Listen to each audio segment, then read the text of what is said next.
Hello पिला माने मु सुब्रत सार समस्त को आज ए वीडियो ट्यूटोरियल को स्वागत करुच्ची।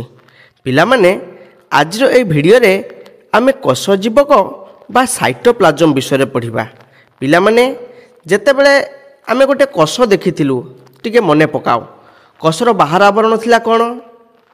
कोश झिली थिला एवं उद्भिद कोशरे कोश भित्ति थिला एवं कोशर भितरे गोटे गोलाकार न्यष्टि मध्य थिला।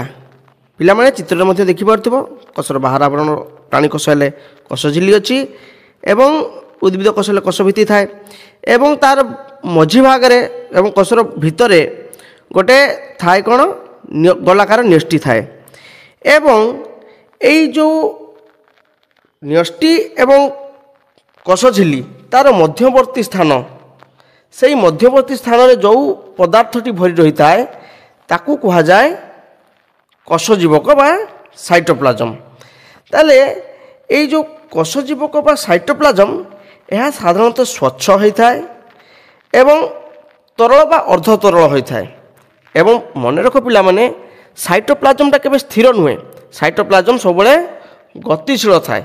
ताले एक कथा गोटे गुरुत्वपूर्ण कथा जे साइटोप्लाज्म बा कोश जीवक गतिशील एवं ये जो साइटोप्लाज्म कौन कौन पदार्थ सब रही यही साइटोप्लाज्म रे विभिन्न जैविक पदार्थ रही एवं अजैविक पदार्थ मध्य रही। ताले साइटोप्लाज्म रे कौन कौन पदार्थ रही जदि आम जाना चाहिए से मुख्य कथा हूँ कि गुड़िए कोश अंगिका अच्छी।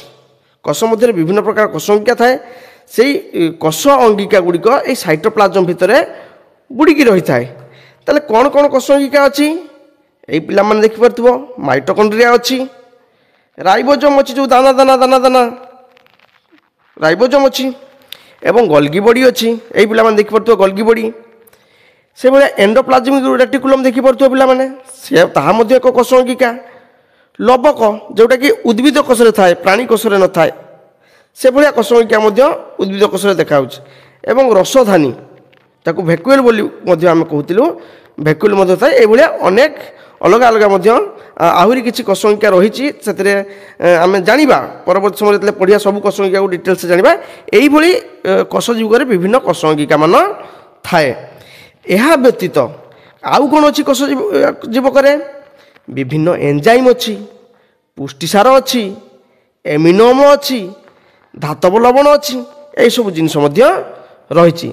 ता व्यतीत अन्य केतेक पदार्थ यथा एक्टिन, माइक्रोट्यूबुल यही केतेक पुष्टिसार फिलामेंट मध्य कोश जीवक रही थाए।